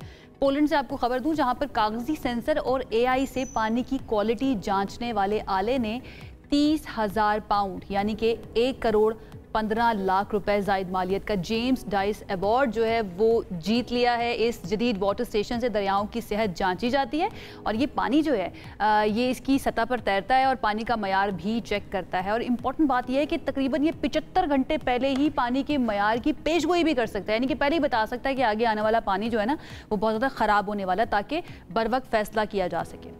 बहुत ही इंटरेस्टिंग है। मसलन वो आने वाले माहौलियाती आफत से इंसानों के साथ साथ कुदरती हयात को बर वक्त भी बचा सकता है। तो यानी कि हम ये कह सकते हैं कि बहुत ही वेल डिज़र्व्ड है ये जो इसको इनाम मिला है ना। और डेफिनेटली इस तरह के लोग जो होते हैं ना उनको मज़ीद मुझे लगता है कि सपोर्ट किया जाना चाहिए, स्पेशली फाइनेंशियली भी और मॉरली भी, ताकि वो मज़ीद अच्छा काम कर सकें, जो कि इंसानियत के लिए बहुत अच्छा है। पानी अगर साफ़ नहीं मिलेगा तो जो इंसान हैं उनकी जानों को भी ख़तरा होगा, और जो हयात उसके अंदर रहती हैं अभी हयात, उनकी जानों को भी ख़तरा होगा। तो वेरी वेल डिज़र्व, ये बहुत इंटरेस्टिंग था।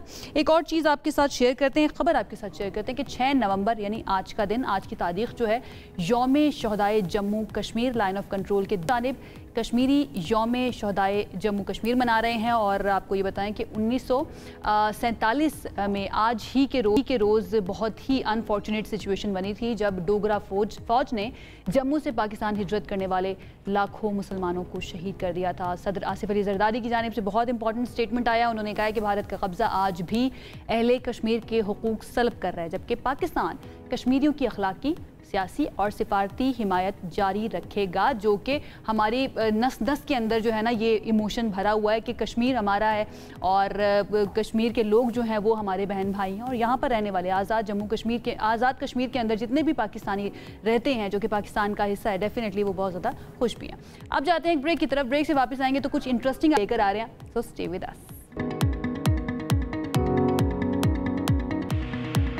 ब्रेक के बाद आपको खुशामदीद कहेंगे और अब आपको सुनवाते हैं उनकी आवाज़ें, या उनकी बात करते हैं जिनकी अपनी आवाज़ नहीं होती, जिनका एहसास होता है और एहसास इंसान ही करते हैं। और हमारे इर्द गिर्द ही वो लोग पाए जाते हैं जो इस तरह की जो जानदार होते हैं या जानवर होते हैं उनका ख्याल कर रहे होते हैं। ख़ास तौर पर वो जानदार जिनका अपना कोई घर नहीं होता, उनके घर आपको लिए चलते हैं और वो लेकर जा रही हैं आपको अनम, एक सेंचुरी में जो कि मार्गला वाइल्ड लाइफ रेस्क्यू सेंटर है। यहाँ पर पाकिस्तान भर से वो तमाम जानवरों को लाया जाता है जिनका कोई ठिकाना नहीं होता या फिर जिनको गलत तरीके से इस्तेमाल किया जा रहा होता है, एक्सप्लॉइट किया जा रहा होता है। वहाँ पर उनका कैसे ख्याल रखा जाता है, क्या क्या सहूलियात हैं, अनम की तरफ चलते हैं क्योंकि वो हमें बता रही हैं।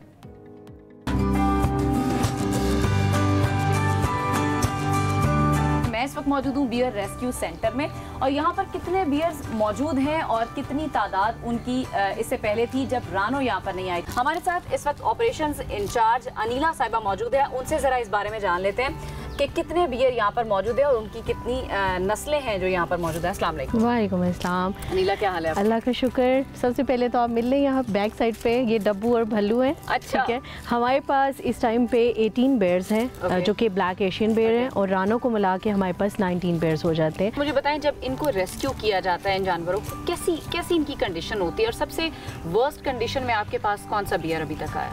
हमारे पास ऑलमोस्ट सारे ही वर्स कंडीशन में आए। ये बहुत ट्रॉमाटाइज कंडीशन में होते हैं। जब ये आते हैं तो इनको ट्रॉमा से निकालने में ही हमें मैक्सिमम 6 मंथ्स लग जाते हैं। इनकी स्टोरी बताएं ना, ये कहाँ से रेस्क्यू होकर यहाँ? ये डिफरेंट जगलर्स डिफरेंट सिटी से इन्फॉर्म किए गए थे, रिपोर्ट किए गए थे। कुछ कोर्ट से आए थे, कुछ कश्मीर वाली साइड से मदर को मार दिया था, कुछ हमारे पास छोटे बच्चे आए थे, कुछ ट्रैप हुए हुए थे क्योंकि इनको जब अलहदा किया जाता है इनकी माओ को मार के इनसे सेपरेट करके ही वो यूज़ करते हैं। और जगलर्स आपने देखा है अक्सर नचवाने के लिए इस्तेमाल करते हैं, वो टोटली क्रूल्टी आता है और उसमें इनके दांत निकाले होते हैं। बियर्स क्या खाते हैं? इनकी फ्रेश वेजिटेबल और फ्रूट्स आते हैं जो सीजनल चल रहे होते हैं। इसके अलावा इनके लिए स्पेशल चक्की की रोटी बनती है जिसमें बीन्स ऐड की जाती हैं, उबाल के, लोबिया हो गया, दाल चना हो गया, फिर हम मीट भी ऐड कर देते हैं।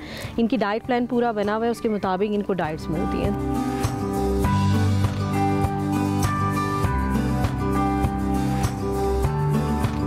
कितने बंदर हैं टोटल आप लोगों के? हमारे पास अभी 24 हैं। 2 नए आए हैं जो रेस्क्यूड हैं, वो वाइल्ड मंकीज़ हैं। और जो परमानेंट यहाँ पे रह रहे हैं वो ऑलमोस्ट हमारे पास 22 हैं। जो वाइल्ड आते हैं उनमें ये है कि इंजर्ड जब हमारे पास कोई रिपोर्ट होता है हम उनको ट्रीट करते हैं और उनको वापस फिर रिलीज़ कर देते हैं क्योंकि वो बहुत एग्रेसिव होते हैं। अब ये जो बाकी हैं वो लाइफ टाइम इसलिए हैं क्योंकि ये जगलर से रेस्क्यू किए हुए मंकी हैं और कुछ जो पेट मार्केट में सेल हो रहे होते हैं न्यू छोटे बच्चे, उनको हम ले आते हैं, उनको फिर हम ग्रूम अप करते हैं। अब वो ह्यूमन से इंटरेक्ट हो चुके हैं। हमने बंदरों को केले खाते हुए देखा है या मूवीज में या पिक्चर्स में, तो हमने नॉर्मली यही देखा है।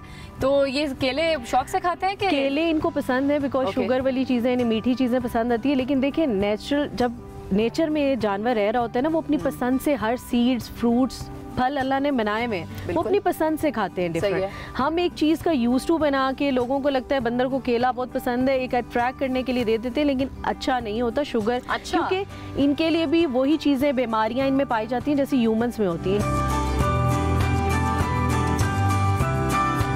नीलोफर बेसिकली जब हमारे रेस्क्यू एंड रिहैबिलिटेशन सेंटर में आई थी तो उस वक्त ये और इसका जो भाई है, मतलब बहन भाई दोनों आए थे हमारे पास। हमने इसको जबरी, हरीपुर का इलाका है जबरी, वहाँ से हमने इसको रेस्क्यू किया था। हमें कंप्लेन ये आई थी कि ये इसकी माँ को मार दिया गया है और इन बच्चों को आगे सेल किया जा रहा है। तो हम लोगों ने फिर एक ऑपरेशन किया, सक्सेसफुल रहा और उसमें हम बहन भाई दोनों को अपने पास लेकर आके रिहैब किया। अनफॉर्चुनेटली हम भाई को नहीं बचा सके, उसको कुछ डिजीज़ थी। इस सेंटर का बेसिकली मकसद एब्यूजिव एनिमल, इंजर्ड एनिमल, वो जानवर जो बिल्कुल बेबस हैं और उनको कोई पूछने वाला नहीं है, उन पे जुल्म और तशद्दुद हो रहा है, हम वहाँ तक पहुँचते हैं हमारा इदारा और उनको वहाँ पे अपने रिहैबिलिटेशन सेंटर में लेकर आते हैं। यहाँ पर लाने के फ़ौरन बाद उनको फर्स्ट एड दी जाती है और देने के फ़ौरन बाद हमारे पास 3 से 4 नेशनल लोकल डॉक्टर्स और 8 इंटरनेशनल डॉक्टर के कंसल्टेशन के बाद हम उसकी जो तिब्बी इमदाद है, मेडिकल केयर जो है एनिमल की, वो हम स्टार्ट कर देते हैं।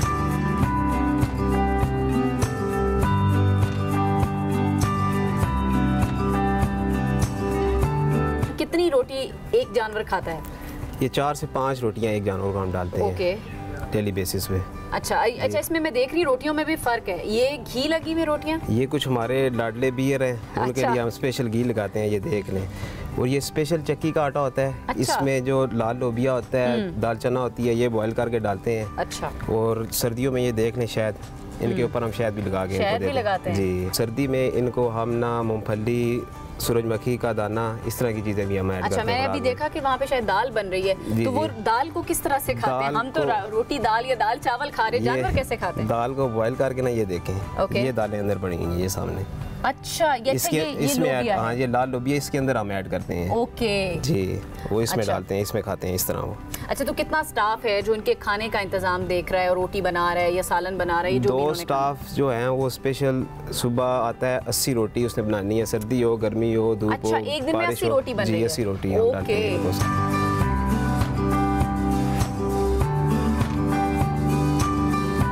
कहने को ये जानवर सारे बेज़बान हैं, मगर ये भी एहसास रखते हैं और ये एहसास वो लोग समझ सकते हैं जो दर्दे दिल का जज्बा रखते हैं। इन जानवरों की भी ज़बान है, सिर्फ बोल नहीं सकते और हर चीज़ अल्फाज से बयान नहीं की जा सकती। आपके लिए, हमारे लिए सबक ये है कि जानवरों के साथ अच्छा सलूक रखें। जो भी जानवर आपको मिले या आप जानवर को देखने के लिए ज़ू में, चिड़ियाघर में जाएं या कहीं पर भी जानवर के साथ मिलें तो उसके साथ अच्छा रवैया रखें और दर्द दिल रखें। वापस स्टूडियो चलते हैं। बहुत ही इंटरेस्टिंग थॉट्स जो हैं वो अनम ने हमारे साथ शेयर किए, लेकिन बहुत इंटरेस्टिंग ये पैकेज जो है ना वो हमें नज़र आ रहा था और अनम ने कुछ दिन पहले विजिट किया था। अभी ब्रेक की तरफ जाएंगे, ब्रेक से जब हम वापस आएंगे तो फिर हम चलेंगे अनम की तरफ, क्योंकि अनम हमारी मुलाकात करवाएंगी कराची से आए हुए एक मेहमान से। अब ये मेहमान कौन है उसके लिए थोड़ा सा इंतज़ार आपको और करना पड़ेगा। एक ब्रेक के बाद साथ रहिए। ब्रेक के बाद आपको खुशामदीद कहेंगे एंड फाइनली वो वक्त आ चुका है कि अब हम जाएंगे अनम की तरफ और उनसे जानेंगे कि वो हमारी मुलाकात किससे करवा रही हैं। और इससे पहले कि मैं उनकी तरफ जाऊं थोड़ा सा बता भी देती हूँ, रानो रीच जो है ना वो फाइनली पहुंच चुका है सिंध हाई कोर्ट के हुक्म के बाद कराची से इस्लामाबाद, और यहाँ पर सेंचुरी में रहेगा। और वहाँ पर हमने जो कुछ फुटेजेस उनकी देखी थी ना जब वो कराची में थे, तो वो बिल्कुल अकेली थी, तन्हाई में जो है ना हमें वो नज़र आती थी और वहाँ से पता चलता है कि वो कितनी ज़्यादा अकेला महसूस करती थी। और इस चीज़ का एहसास करते हुए ये अहकामात आए कि इनको इस्लामाबाद सेंचुरी मुंतकिल किया जाए, जहां पर इनको कंपनी भी मिलेगी और डेफिनेटली इनका ख्याल भी रखा जाएगा। ये मनाजिर कुछ हमने आपको दिखाए हैं। फूलों की पत्तियां फेंककर जो है जनाब उनका इस्तकबाल किया गया है। C-130 तैयारे के जरिए उनको खुसूसी पिंजरे में इस्लामाबाद लाया गया है और यहाँ पर हम उम्मीद ये करते हैं कि इनका बहुत ज़्यादा ख्याल रखा जाएगा। अब चलते हैं ज़रा अनम की तरफ, जो इस वक्त इस सेंचुरी में मौजूद है, इस रेस्क्यू सेंटर में मौजूद है, जहाँ पर रानो है। रानो के हालात क्या है ये जान लेते हैं और वहाँ के लोग और इर्द गिर्द के जो बेयर्स हैं या जानवर हैं वो कितने ज़्यादा एक्साइटेड है। अनम की तरफ चलते हैं। Anam, over to you. बताइएगा, अभी तक आपने मुलाकात तो कर ली होगी रानो से, कैसी लग रही है वो, उनकी सेहत अब कैसी है? Thank you Ayesha. वैसे तो मैं जब स्टूडियो से निकली थी तो मैं ये टीजर दे के निकली थी कि आपकी कराची से हुई एक मेहमान से मुलाकात कराएंगे, लेकिन आपने थोड़ा सा स्पॉइलर दे दिया, आपने सारा बता दिया मैं किससे मुलाकात करवाने लगी हूँ। तो मेरे पीछे आप देख सकते हैं कि कौन मौजूद है। हमारे साथ रानो मौजूद होंगी। वेलकम रानो टू IWMB। तो उनका यहाँ पर इस्तकबाल भी किया गया, जिस तरह आपने खुद भी बताया कि यहाँ पर जब वो पहुंची हैं इस्लामाबाद, कल पता लगा है मुझे कि 12:30 के करीब रानो को यहाँ पर इस्लामाबाद लाया गया C-130 तैयारे के जरिए, और जब वो यहाँ पर पहुंची तो फूलों की पत्तियां उन पर फेंकी गई हैं जनाब, और उनका शानदार इस्तकबाल किया गया है। जिस तरह आयशा ने आपको बताया कि सिंध हाई कोर्ट के अहकाम थे कि रानो को इस्लामाबाद मुंतकिल किया जाए ताकि यहाँ पर उसकी अच्छे तरीके से देखभाल की जा सके। यहाँ के जो तर्जुमान हैं उमर बिलाल साहब, वो हमारे साथ मौजूद हैं। जरा हम जान लेते हैं कि जब रानो कराची से यहाँ पर पहुंची तो उनकी हालत कैसी थी। अस्सलाम वालेकुम उमर साहब, कैसे हैं? शुक्रिया, बहुत शुक्रिया, थैंक यू वंस अगेन, आप लोग आए। Thank you. अच्छा उमर साहब, आपसे कुछ दिन पहले भी हमारी मुलाकात हुई थी, दीगर जो जानवर हैं उनसे आपने हमारी मुलाकात करवाई और हमने उनकी हालत देखी, जिस तरह से आप लोग उनका ख्याल रख रहे हैं। अब हमारा जो फोकस है वो ख़ास तौर पर इस मादा रीछ यानी कि रानो पर है। कल इसको यहाँ पर लाया गया है, कैसी इसकी तबीयत थी जब इसको यहाँ पर मुंतकिल किया गया? कल आफ्टरनून में 12:30 पे रानो ने यहाँ पे हमारे IWMB में कदम रखा और उस वक्त हम लोगों ने इसका भरपूर इस्तकबाल किया। आपने जैसे बताया फूलों की पत्तियों से हमने इसका इस्तकबाल किया, बिकॉज हम हर एनिमल, जो भी animal Margalla rescue and rehabilitation centre में आता है, हम उसको इतनी ही इज्जत देते हैं जितनी जितना वो उसका हक भी रखते हैं, जितने उनके राइट्स भी हैं। और 25 ईयर इसकी एज है और सिंध हाई कोर्ट के अहकामात के ऊपर इसको यहाँ पर शिफ्ट किया गया। वहाँ पर थोड़ा स्ट्रेस में थी, जिस जगह पर मौजूद थी वहाँ पर इर्द गिर्द झूले बहुत ज़्यादा थे, तो उसकी डिस्टॉर्शंस की वजह से, शोर शराबे की वजह से भी इसको स्ट्रेस था। वाउंड्स हैं कुछ इसके सर के ऊपर। हमारी आज मेडिकल जो टीम है डॉक्टर्स की, नेशनल की, वो लोकल जो डॉक्टर्स हैं वो आज विज़िट करेंगे इसको, और इसके साथ साथ पैनल में कुछ इंटरनेशनल डॉक्टर्स भी हैं जिनको यहाँ की जो रिपोर्ट होगी उनको भेजी जाएगी और अंडर ऑब्जर्वेशन रखा जाएगा, मॉनिटरिंग की जाएगी इसकी फीडिंग की, इसकी मेडिकल ट्रीटमेंट की, सबसे इम्पॉर्टेंट इसके बिहेवियर की, और साथ में जो इसको मेडिकल इश्यूज़ हैं उसकी भी हम मॉनिटरिंग करेंगे। अच्छा, मेडिकल इश्यूज़ क्या हैं? बताया जा रहा था कि इसके सर पे कोई निशानात है, ज़ख्म है, वो किस चीज़ के थे और किस तरह से, वो कितना टाइम लगेगा उसको क्योर होने में? मैं भी यही बता रहा था आपको कि इन वाउंड्स हैं कुछ इसके सर के ऊपर और थोड़ा स्ट्रेस है, लेकिन खुश आइन बात ये थी कि जैसे ही यहाँ पर आई तो इसने जैसे अपने इंक्लोजर में कदम रखा, with in a couples of minute ये इसने अपने आप को एडजस्ट कर लिया। अच्छा। इसने यहाँ पर नैपिंग की, प्रॉपर 2-3 घंटे की सोई है अच्छे से, और फिर उसके बाद उठी। अब देखो कितने मजे से वॉक कर रही है, आप देखें, और कर भी ग्रास के ऊपर वॉक कर रही है, कंक्रीट पे नहीं। हमने कंक्रीट भी दिया, हमने इसको पूरा वो अंदर इंक्लोजर में वो माहौल दिया जो इसको क्लोज टू इट्स हैबिटेट हो, इसके हैबिटेट के क्लोज हो, और ये सुबह से यहाँ पे वॉक कर रही है। इसको फ्रेश वेजिटेबल्स दिए जा रहे हैं, फ्रेश फ्रूट्स दिए जा रहे हैं, देसी आटे की रोटी बनाकर उसके ऊपर हनी लगाकर इसको हमने वो सर्व किया है। तो right now she is very happy. अच्छा, इसको बाकी जो रीच हैं उनसे अलग ही रखा जाएगा फिलहाल, या बाद में उनके साथ मुंतकिल कर दिया जाएगा? ये क्वारंटाइन पीरियड अपना गुजारेगी यहाँ पर, और क्वारंटाइन पीरियड में ही ये अंडर ऑब्जर्वेशन रहेगी, जिसमें डॉक्टर्स इसको, इसके बिहेवियर को, इसका मेडिकल फिटनेस को ऑब्जर्व करेंगे, और फिर उसके बाद definitely after detail examination both medically fitness और सब कुछ करने के बाद, क्योंकि सिंध हाई कोर्ट के जो ऑर्डर्स हैं उसमें इसको फाइनल इसकी जो डेस्टिनेशन है वो देवसाई नेशनल पार्क है, बिकॉज वहाँ पर इसका हैबिटेट मौजूद है गिलगित बल्तिस्तान में। तो डेफिनेटली बट यहाँ पर इसका स्टे है, और ये कितना प्रोलॉन्ग होगा इट टोटली डिपेंड, अल्टीमेटली इसने देवसाई ही जाना है। इसका यहाँ पर कितना स्टे होगा ये totally depend upon the doctors की जो रिपोर्ट्स होगी उसके ऊपर डिपेंड करेगा, और उसके बाद बट यहाँ पर अल्हम्दुलिल्लाह बहुत खुश है ये।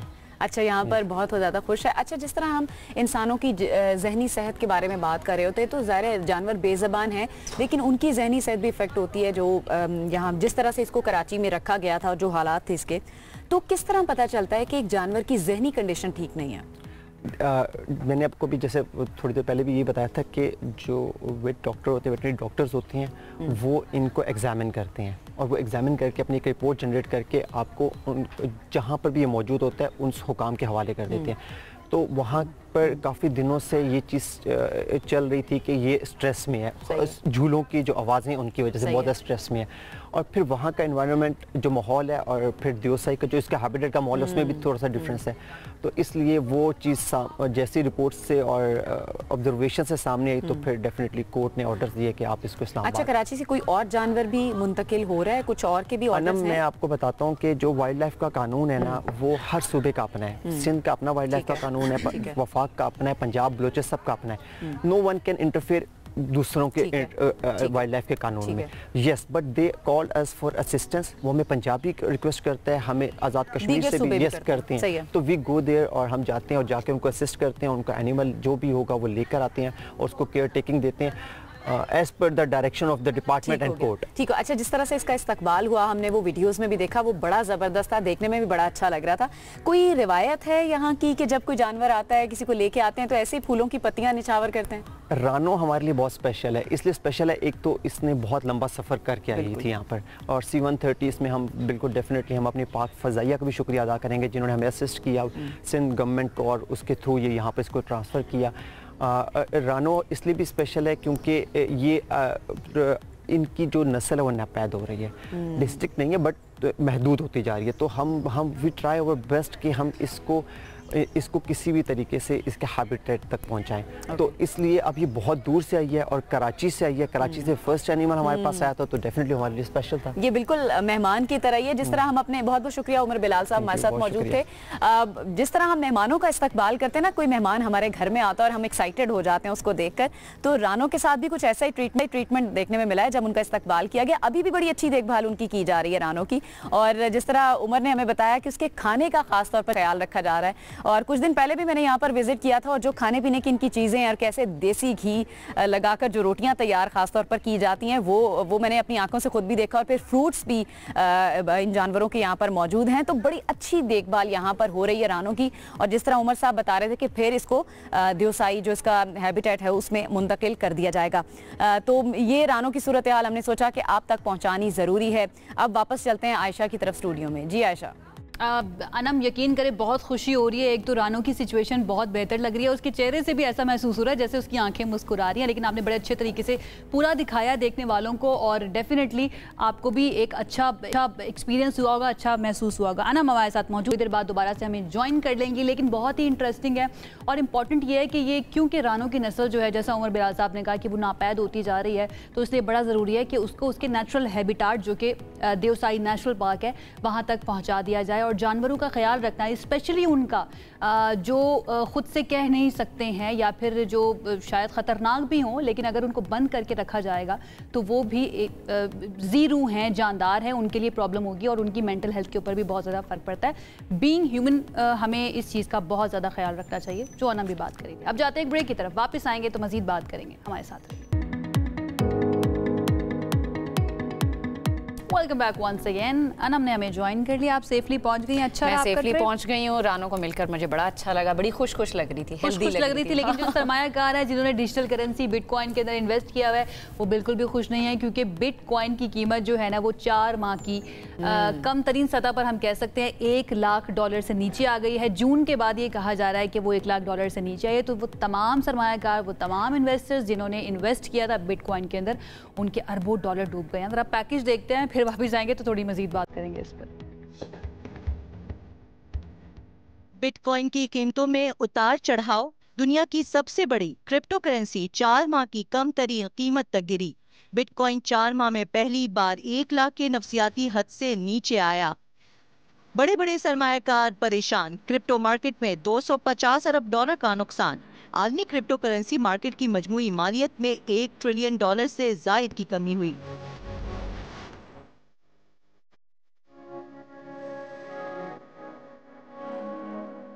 रिपोर्ट के मुताबिक बिटकॉइन की कीमत 6.7% की कमी से $99,936 तक नीचे आई। ये जून के बाद पहला मौका था जब बिटकॉइन की कीमत $1 लाख की हद से नीचे चली गई। गुज़िश्ता माह बिटकॉइन की कीमत $1,26,000 की बुलंद तरीन सतह तक जा चुकी है। तहम उसके बाद से मार्केट में 20% से जायद की गिरावट रिकॉर्ड की गई। कुछ देर $1 लाख से नीचे रहने के बाद दोबारा बिटकॉइन की कदर $1 लाख तक ऊपर हो गई।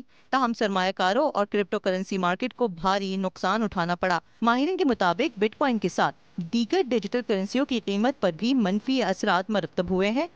अमरीकी मीडिया की रिपोर्ट के मुताबिक डिजिटल करेंसी मार्केट में हालिया गिरावट की बड़ी वजह सरमायाकारों की गैर यकीनी सूरत हाल और मोहतात रवैया है, जिसने आलमी क्रिप्टो मार्केट में एतमाद को मुतासिर किया है। दूसरी जानिब बैनुल-अक़वामी मालियाती मशावरती firm fund street global advisors ने पेशगोई की है कि 2025 के इख्तिताम तक बिटकॉइन की कदर बढ़कर $1.5 लाख से $2 लाख तक जाने के इम्कानात हैं।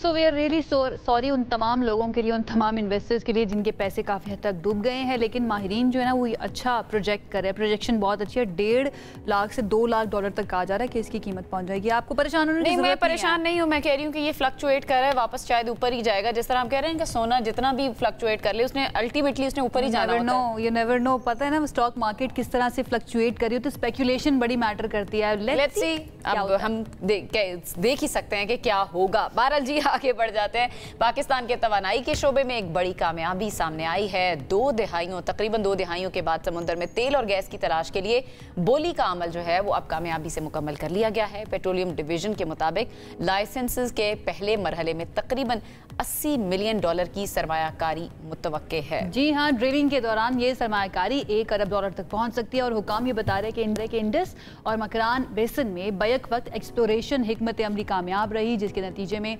23 ऑफशोर ब्लॉक्स की बोलियां मौसूल हुई हैं, जो कि तकरीबन 53,510 मुरब्बा किलोमीटर रकबे पर मुहित है। अब हमें ये पता है कि बहुत ही टेक्निकल हो चुकी है सारी बात है। अभी इसके ऊपर जानने की कोशिश कर लेते हैं कि इसका मतलब क्या है और पाकिस्तानियों को क्या एक्सपेक्ट करना चाहिए इससे। हमारे साथ इस वक्त मौजूद हैं पाकिस्तान पेट्रोलियम लिमिटेड के साबिक मैनेजिंग डायरेक्टर मोइन रजा खान साहब। उनकी तरफ चलते हैं। मोइन साहब, थैंक यू सो मच करने के लिए। सबसे पहले तो मैं यही जानना चाहूँगी, ये नई डेवलपमेंट जो अब हमारे सामने आ रही है पाकिस्तान के तवानाई के शोबे के अंदर, कितनी अहमियत या कितनी सिग्निफिकेंस है इसकी? It's a good omen, it's a good sign कि इतने सारे ब्लॉक्स ले लिए गए हैं। लेकिन बात यह है कि इस पर काम किस तरीके से होगा। 23 ब्लॉक अगर मारी ने लिए तो it's a lot of acreage, तकरीबन 50,000 के करीब स्क्वायर किलोमीटर जो वारी करेगी ऑपरेट। 5 OGDC के हैं, 3 PPL के हैं, 2 PPL के हैं और 1 प्राइम एनर्जी का है। और बाकी टर्किश पेट्रोलियम और यूनाइटेड एनर्जी पाकिस्तान जो है इनके नॉन ऑपरेटेड इंटरेस्ट है। तो सारी पाकिस्तानी ब्लॉक्स के दरमियान ये ब्लॉक डिवाइड हो गए। हमारी ने लीड किया 23 ब्लॉक से। अब काम करना जो है बहुत इंपॉर्टेंट है इसके अंदर कि कितना काम होगा। ड्रिलिंग किए बगैर जो है वो डिस्कवरी कोई नहीं होती है। लेकिन जो इसका प्रीकर्सर है ना कि पाकिस्तान को कम से कम जो गवर्नमेंट ऑफ पाकिस्तान को करना चाहिए था कि किसी भी एरिया को प्रमोट करने से पहले वो पैकेज करते हैं उसको। तो वो ये काम गवर्नमेंट के पास तो फंड्स की कमी है, तो वो ये काम उन्होंने इस इन अ वे एक्सप्लोरेशन से पहले का जो प्रीकर्सर ऑफ एक्सप्लोरेशन है वो इनकम्प्लीट के हवाले कर दिया है कि वो ऐसा काम करे, इस तरह का काम करे कि पाकिस्तान की ऑफशोर की का जो पोटेंशियल है वो प्रमोट हो सके। तो इतने पैसों में जितने उन्होंने कमिट किए हैं उतने पैसों में इतने बड़े एरिया में जो कि 100,000 स्क्वायर किलोमीटर का एरिया है, उसमें सिर्फ इतना ही काम हो सकता है कि हम एक ये पोटेंशियल डिटरमिन कर लें कि किन किन एरियाज में हमें अच्छा, तो मोइन साहब रुकावट क्या है इस सारे मामले में? क्या सिर्फ हम कह सकते हैं कि माली तौर पर जो वसाइल हैं, फाइनेंसेस है, उसकी कमी है या उसके अलावा भी कोई मसाइल हैं? फाइनेंशियल रिक्वायरमेंट तो है ही। देखिए, अगर आप मैं कहता हूँ कि मैं तकरीबन के 31 ब्लॉक्स अगर ले लिए गए हैं, 31 ब्लॉक को अगर मैं 2500 स्क्वायर किलोमीटर पर ब्लॉक के साथ डिवाइड करूं तो that is 75,000 square kilometre area. तो ये ह्यूमनली टेक्नोलॉजिकली पॉसिबल नहीं है। 4 कंपनीज जिसमें से मारी का एक लायंस शेयर है 23 ब्लॉक्स का, कि ये 3 या 4 साल में इसमें एक ऐसी एक्सप्लोरेशन कर सके जिसमें ऑयल एंड गैस की डिस्कवरी हो सके। नामुमकिन बात है, ये नामुमकिन बात है। तो फाइनेंशियल से ज्यादा ये प्रॉब्लम जो है वो जो इसकी जो इसमें जो कंस्ट्रेंट्स है वो ये भी है कि ये कंपनीज के पास इतनी रिसोर्सेज, मैं फाइनेंशियल रिसोर्स की बात नहीं कर रहा, इतनी रिसोर्सेज है ही नहीं कि इतने बड़े एरिया के अंदर काम किया जा सके। तो वो जो मेन जो काम है ना, जिसमें ऑयल एंड गैस के लिए और एक्सप्लोरेशन के लिए साइस्मिक सर्वे किए जाते हैं, 2D 3D साइस्मिक सर्वे होते हैं, फिर ड्रिलिंग का काम किया जाता है, वो इतने बड़े एरिया के अंदर मुमकिन नहीं है कि किया जा सके। लेकिन एक स्पेड वर्क, एक बेस वर्क जरूर किया जा सकता है, जिसकी बेसिस पे स्वीट स्पॉट एरिया आइडेंटिफाई किया जा सके और उसकी बेसिस पे मजीद काम आगे बढ़ाने के लिए फॉरेन इन्वेस्टमेंट को इनवाइट किया जाए। तो ये एक तरीके से मैं इसको एक्सप्लोरेशन कैंपेन नहीं कहता, मैं इसको precursor of the exploration campaign कहता हूं। लेकिन ऑलरेडी जो खबरें आ रही हैं, आप प्रीकर्सर की जो बात कर रहे हैं, एक्सप्लोरेशन की बात कर रहे हैं, इसी के अंदर कहा जा रहा है कि $80 मिलियन की सरमायाकारी $1 बिलियन तक बढ़ सकती है। एक तो इसे समझा दीजिए हमें, दूसरा ये कि जब भी इस तरह की खबरें आती है ना, तो पाकिस्तानी अवाम आपको पता है बड़ी खुश हो जाती है कि शायद तेल और गैस जो है ना वो सस्ता मिलना शुरू हो जाएगा। तो क्या कीमतों पर कुछ असर पड़ेगा इससे? देखें, ऑयल एंड गैस एक्सप्लोरेशन जो है ना बहुत ही सब्र आजमा काम है। इसके रिजल्ट 1 या 2 या 3 साल में नहीं मिलते। और ऑफशोर में तो खास तौर पे तकरीबन आप समझ लें कि जो एक्सप्लोरेशन का साइकिल होता है ना, वो तकरीबन 10 साल के करीब होता है। मैंने फिर अर्ज किया, मैं दोबारा कहता हूँ कि ये इतना बड़ा एरिया 4 कंपनीज के बस की बात नहीं है। ये इसके अंदर इतना बड़ा काम नहीं कर सकते कि अभी $80 मिलियन खर्च करें, उसके बाद $1 बिलियन खर्च करें। मैंने आपको कहा कि $80 मिलियन से इस तरह का काम जरूर कर सकते हैं कि अगले 4-5 साल के अंदर इस काबिल हो सके कि बाहर की मल्टीनेशनल कंपनीज को इनवाइट करें और $1 बिलियन के करीब की इन्वेस्टमेंट पाकिस्तान लेकर आए। क्योंकि ना इनकी फाइनेंशियल मसल्स हैं और ना इनके पास टेक्निकल रिसोर्सेज अवेलेबल हैं जो कि इतने सारे ब्लॉक्स को 4 साल में एक्सप्लोर कर सके। ये ह्यूमनली पॉसिबल नहीं है। मैं इन कंपनीज को नहीं ब्लेम कर रहा, मैं एक आपको एक जनरल बात बता रहा हूँ कि ये कंपनीज इतने बड़े एरियाज को एक जस्टिफाइबली एक्सप्लोर कर ही नहीं सकती है। दुनिया की कोई तो रिस्पॉन्सिबल है ना कि इतने सालों में भी ये कैपेबिलिटी जो है ना वो हम डेवलप नहीं कर पाए हैं। बहरहाल लेट्स सी अब इसके लिए इंटरनेशनल इन्वेस्टमेंट जो है, फॉरेन इन्वेस्टमेंट, उसको मदऊ किया जाता है या इन्वाइट किया जाता है या नहीं। बहुत शुक्रिया, हमारे साथ मौजूद थे मोइन रजा खान। साथ ही आज के प्रोग्राम में इतना ही, इंशाल्लाह आपसे करेंगे दोबारा मुलाकात। अपना ख्याल रखिए, अल्लाह हाफिज।